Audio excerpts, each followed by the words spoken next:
If you spend any time at all on Ford Facebook groups or on forums, you'll have become familiar with the almost daily posts of, "Hey guys, how do I turbo my NAFG?" And the equally as frequent replies of, "It'll cost you more and be more effort to turbo convert it. Just sell it and buy a turbo one, you dumb f***." And as a guy who bought his naturally aspirated FG almost 10 years ago and has become quite attached to it, I thought to myself, man, that really sucks. But it couldn't be helped. The commenters of the internet had regurgitated their mindless ramblings about how it was too expensive and too difficult and could not be done, and it was time for me to simply sell my beloved FG and to buy something new. So I started doing my research. On Australia's #1 car website, with over 200,000 new and used cars to choose from. Ladies and gentlemen, this video is sponsored by... No, I'm just kidding. I'm just kidding. Car sales would never sponsor me. Can you imagine that? Can you imagine if car sales sponsored one of my videos? But while doing my research, I encountered a little bit of a problem. The most expensive naturally aspirated XR6s were listed between $14,000 and $15,000. And I think we all know that they're dreaming if they think they're gonna get that much for one of them. While the cheapest XR6 turbos started at $15,000 and quickly went up to $20,000. Even if I got the best possible price in the country for my FG, I was still going to be out of pocket at least $5,000 dues. Well, this won't do, I thought to myself. So I talked to some friends, and I talked to some sponsors, and I began planning the best video series that I've ever made. This is episode 1 of How to Turbo an NA FG.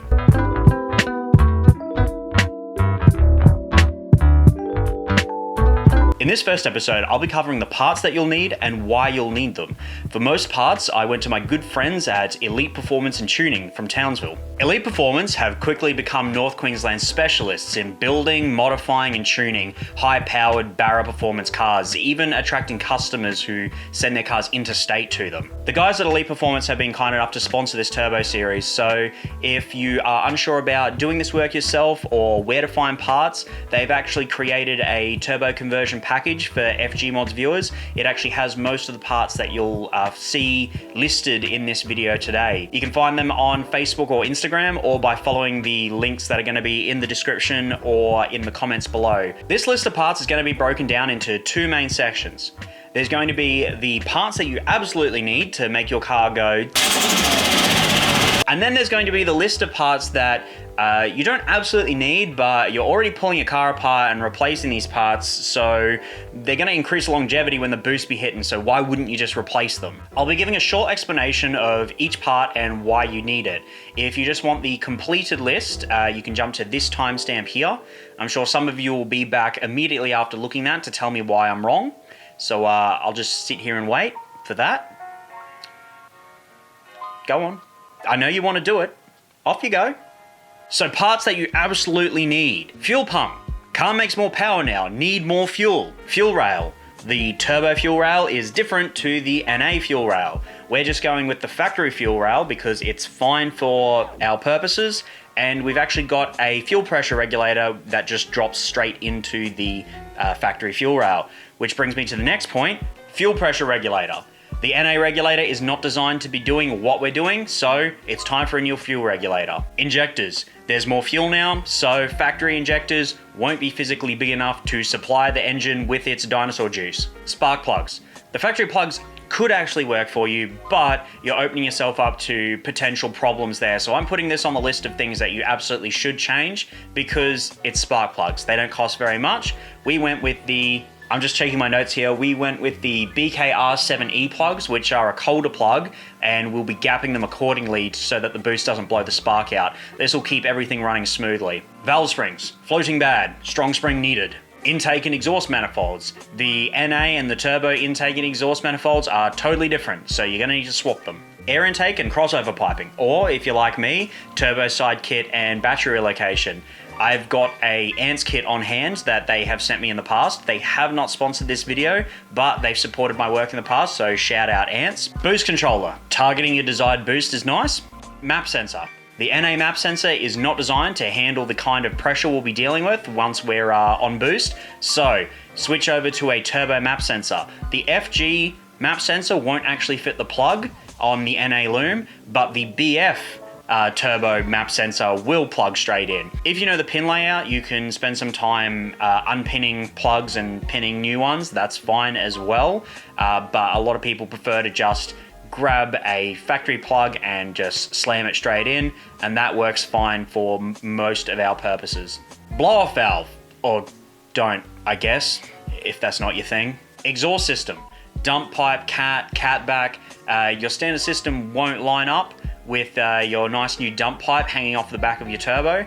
Plus, it'll probably be too small and actually limit the power that you can make. Unfortunately for me, the potential sponsor we had lined up for an exhaust system has pulled out. So hey, Aussie exhaust manufacturers, hey, how you doing? How you doing? I am in the market for a new exhaust. Hit me up. Get in them DMs. Intercooler piping. Don't use PVC. It will not work. Turbocharger. Big spoily boy that makes the magic. Along with your turbocharger, depending on whether you decide to go with brand new kit or secondhand, you may or may not need to get oil and water feed and return lines. That's where we introduce our next sponsor, Mackielec Industries. So we've got these nice, sexy braided lines, as well as this bracket to hold them nice and snug from Mackielec. Mackielec have a whole range of neat FG parts, so go check out their products. You'll find their website in the description or the comments below. Alright, so that is the list of stuff that you will absolutely need to be able to make your car go choo-choo. Next is going to be the list of stuff that you don't absolutely need. Timing chain. Your car is old and this probably needs to be changed already, so change it. Head studs. You actually don't have to change the head studs. It's one of those things that people parrot a lot as being something that must be changed, but that's actually not true.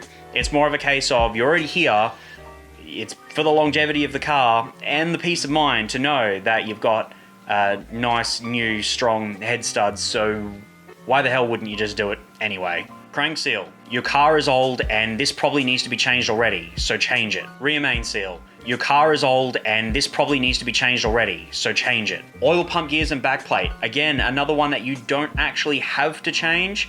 You can get away with using the factory one, but again, you're here and you want your car to last as long as possible, so just do it, okay? Here's that completed list of stuff that you skipped forward in the video to have a look at earlier without me explaining what anything was or why. Feel free to just jump down in the comments and tell me why I'm wrong, or if you think I missed anything.